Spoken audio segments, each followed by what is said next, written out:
How does a Formula 1 wind tunnel work?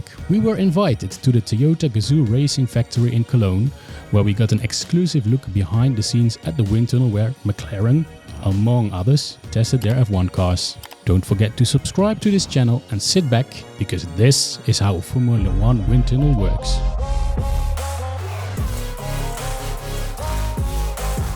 Hello Racing News 365 fans, welcome in this new video, and today we are in Cologne, Germany. We are with Toyota Gazoo Racing Europe, famous for their fast and beautiful race cars, but also famous for their wind tunnel. We'll visit that wind tunnel today. Come and join us. So, we're off to the wind tunnel, where wind tunnel manager Antonio Pavesi is waiting for us to reveal all the secrets of Toyota's famous wind tunnel. Good morning, Antonio. Hello. Thank you very much for having us at the Toyota Gazoo Racing Europe facility here in Cologne, Germany. We are here to visit the famous wind tunnel. And it's the wind tunnel that you are responsible for. So can you please short explain what your job is about and what your responsibilities are? Yes, I'm wind tunnel manager for both facilities that we have here at TGRE. Yeah. So yeah, my job is quite a various job, I would say. I take care to plan all the activities of the tunnel. I'm responsible of a group of 6 engineers and a group of model maker and operator. So I'm responsible of development of wind tunnel facility, because we always try to keep it state of the art. I'm responsible of keeping the tunnel, to maintain the tunnel, to ensure that it's reliable and all the systems are working properly. And of course, we are working quite closely with our customers. So we work for internal projects for Toyota, but we also have many third-party customers. So in my job, I have a strong relationship also with the external customer. To give our viewers an idea of the scale of this wind tunnel, what we see in the backdrop behind you is only part of the actual structure of the air wind tunnel, right? Yes, what we see behind us is the test section, where we test our model or full-scale cars. The test section has a diameter of, a dimension of about 4 meters by 4 meters, but it's, as you say, it's just part of the tunnel. So the tunnel is a closed-loop wind tunnel. On the other side of the loop, there is the big fan with the, probably we'll see it later. Yep.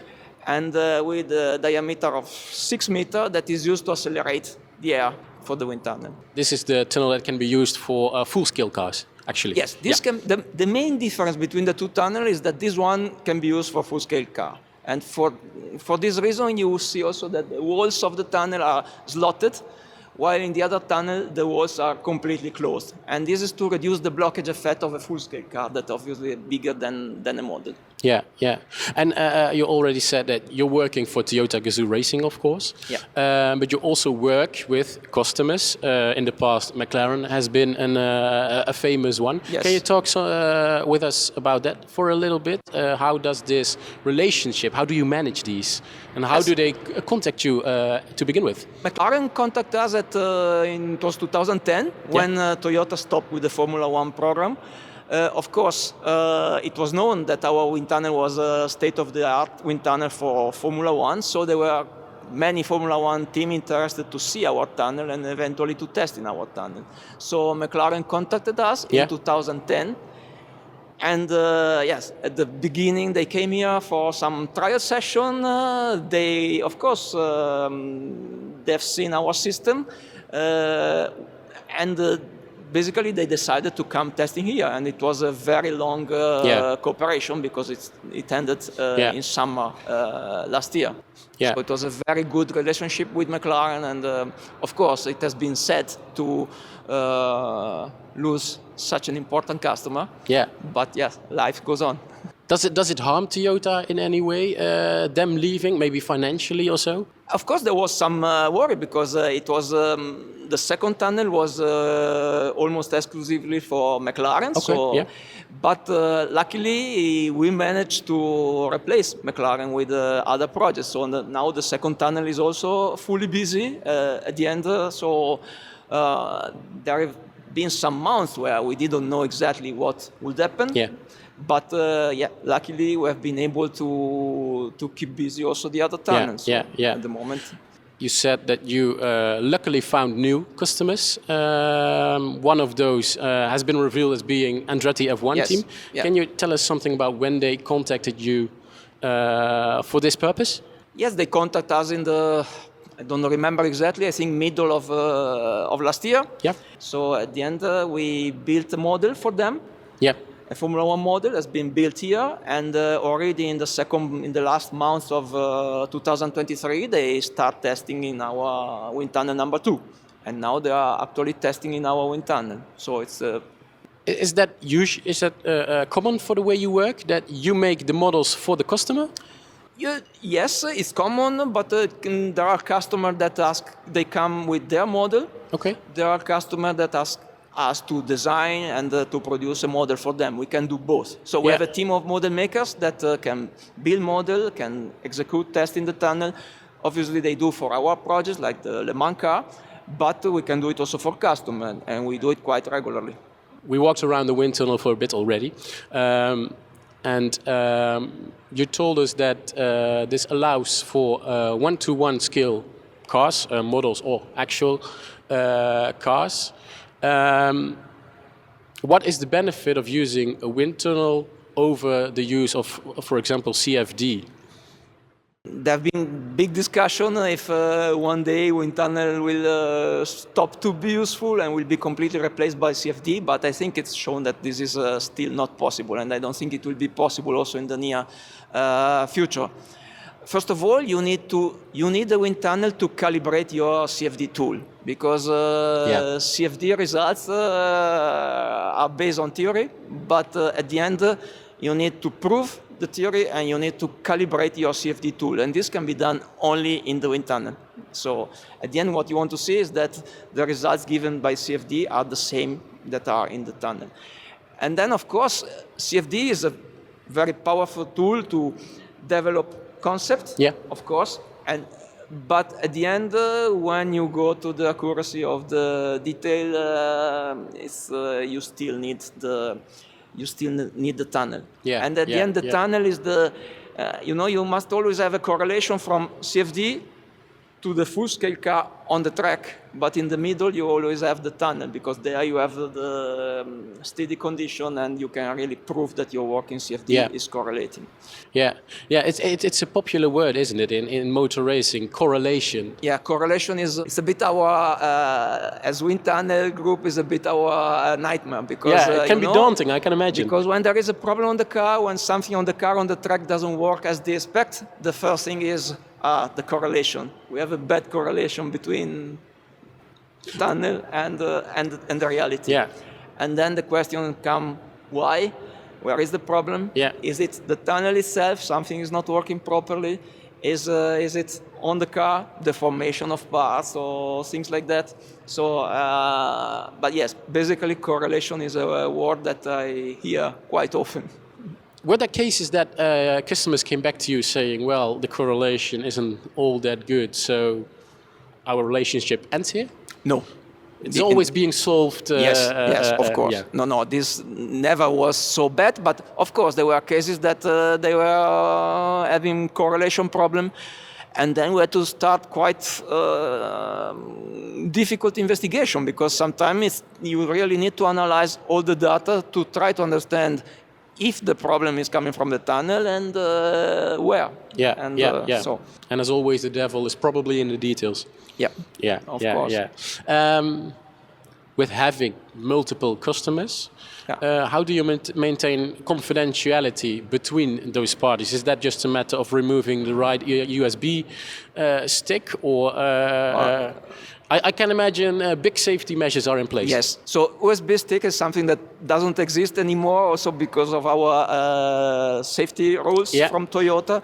So to exchange data with customer, we use secure data system, but here, basically here, everything is managed with the help of our IT department. So each customer has his own folder with different IP addresses. So there is no way for a customer to see the data of another customer from, let's say, IT point of view. And then also important is the confidentiality during the normal working day. Therefore, in our workshop, where we build the model, where we prepare the model, we have separated areas.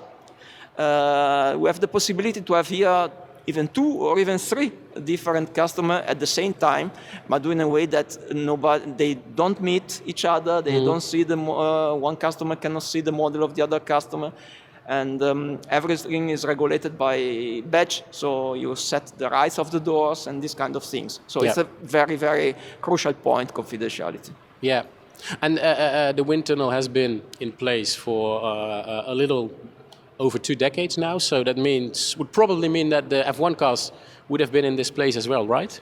Yeah. Until 2010, this tunnel was used only for Formula One, for Toyota. And then from 2010 onwards, we had McLaren in the other tunnel, but also other Formula One team came here, and they work both also in this tunnel. We had other Formula One team at the same time with McLaren. Yeah. So you have been, well, at least partly responsible for the 2010 Toyota Formula One car, the car that has never driven. Yes. Does it still hurt you today that that car didn't win on track? Because it would have been quite competitive, it was said.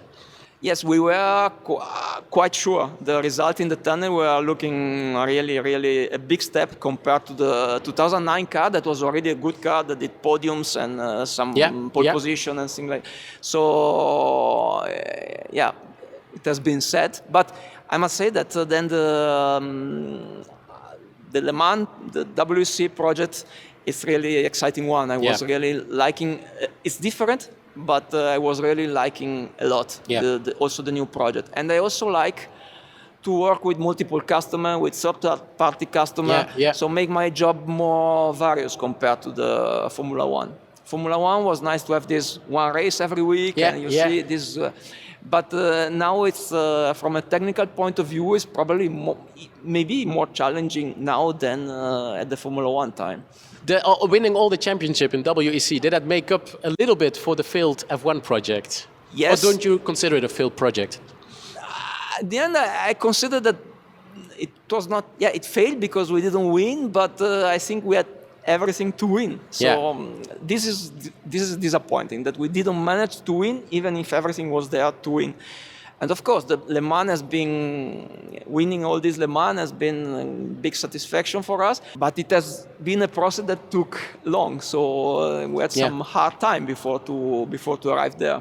So maybe this makes things even nicer now. But and in your role as a wind tunnel manager, do you work with the drivers as well? Can they deliver you feedback that is useful for you to? Not directly. They are more in contact with the aerodynamic engineers. Basically, my job is to give the best possible tool to the aerodynamic engineer to develop the car, also based on the feedback of the drivers. But personally, I do not have a really direct contact with the driver, apart when they come here to visit the tunnel. Of course, I know them, but it's not part of my job. Okay.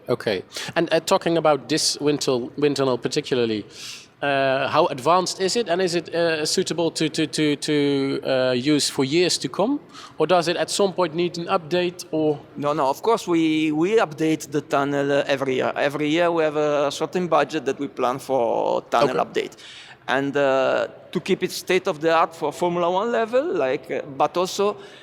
A job that we did over the last years is really to make it more flexible to do different things. Now we can do, for example, we work a lot with motorbikes, road bikes, but also MotoGP is not a secret. We have MotoGP team coming to test in our wind tunnel. We work with airplanes. We are able to do homologation tests for WLTP for road cars. So we develop our system to be able to follow multiple projects and to meet the requirements of different kind of customer. This has been necessary after the stop of the Formula One project. So how many years or how many days a year is this wind tunnel fully operational? It's a quiet day today, but it's a quiet day today, because at the Formula One time, we were testing every day. And also in the other tunnel is more or less like that now. Okay. But having multiple customers, you need some days to prepare the tunnel to swap from one customer to the other. Yeah. For example, with when you test model scale, you need the big strut that you see behind me. Yeah. When you test with the full scale, you remove it. Yeah. Or if we test with motorbike, we install what we call the motorbike testing platform, all these kind of things. So therefore, there are few downtime days per year to prepare the tunnel for the next project. Do you always feel a Toyota Gazoo employee, or do you sometimes also even feel like a McLaren employee, working with them? Maybe not for them. Yeah. Of course, I'm Toyota Gazoo employee. I go. I really feel involved also in the Le Mans project. I like to go every year. I go to Le Mans since 2012. But of course, I'm also supporting a lot our customer in Formula One, but also the motorbike. Really, I feel when our customer win a race, I feel that I also somehow I feel to be part of it together with a group of people working in the tunnel. Incredibly cool, of course, to see a real wind tunnel from the inside, but this was by no means all of it, because this is even more of a rare sight. Antonio gave us an exclusive look behind the scenes, and suddenly we were standing in a gigantic tunnel with a fan of no less than 6 meters high. This tunnel is part of the so-called closed loop, and its function is to accelerate the air used to test their models on the rolling road where we were just moments ago. And no one can explain this better than Antonio himself, of course. You see something that not many people have seen. So it's our fan. So the big fan that we use to accelerate the air up to 70 meters per second. That means 250 kilometers per hour for testing in our wind tunnel. So the fan is a diameter of 6 meters. It's quite a huge machine with a big electric motor inside it. Yeah, it's a bit the heart of the tunnel. It's unique because it has been built for Formula One team. That is, let's say, the top of motorsport. Over the years, we managed to keep it state of the art for Formula One, but at the same time, we managed to make it flexible to test many other kind of projects. So I think we combined the top level required by Formula One with the flexibility to test for many different kinds of applications. Formula One, for motorsport, big tunnel is quite a big one. So there are not many. Of course, the top Formula One team now they are all tunnel, but there are not many tunnels with the industrial engine. Also, the test section is quite big, and this is a big advantage. Due to the immense size of the fan, you immediately wonder, what about safety? Are we standing in a safe spot? And could we even stand here if the fan were to suddenly turn on? Can it actually be turned on when there are people in the wind tunnel? Antonio thankfully put us at ease right away. Luckily, it's not possible. We have some safety system to come in. We have to open the door, and it's still open. And there, of course, there is a safety limit switch. And when this door is open, there's no way to turn on the fan. So here, even when the fan is running at high speed, here you can stand. But of course, in the test section where you have a contraction to accelerate the flow, in the test section you cannot stand. When you run at wind speed at 150 kilometers per hour, you cannot stand there. The forces are. The speed at the end, the speed is decided by the customer. Each customer has different requirements. For example, Formula One customers are limited by rules to test at maximum 50 meters per second. That means 180 kilometers per hour. And of course, the forces are smaller. But we are still speaking about big forces. To give you an idea, the main balance to measure the forces on the models has a maximum load in Z direction, the downforce on the car of 5,200 newtons over 520 kilograms, more or less.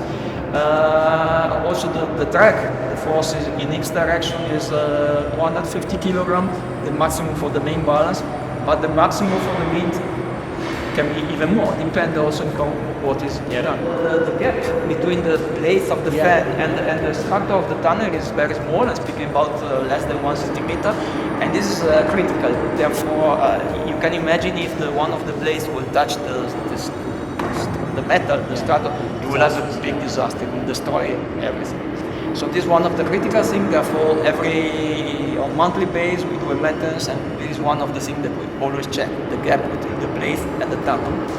Another critical factor, for example, is the distance between during testing, the distance between the model car that you're testing in the tunnel and the rolling road, because the rolling road is running at the same speed of the wind, so 180 km per hour or 250 km per hour, and with the model we arrive up to 0.6 millimeter distance, and if you imagine there, if you touch, you can have a big disaster. You will destroy the rolling road, the model. Therefore, the position of the model is controlled in a closed loop using lasers that are under the model with an accuracy of 0.1 millimeter, and we absolutely need to avoid any kind of contact between the model and the rolling road, even if our customer are asking us to go as close as possible to the rolling road for aerodynamic reasons.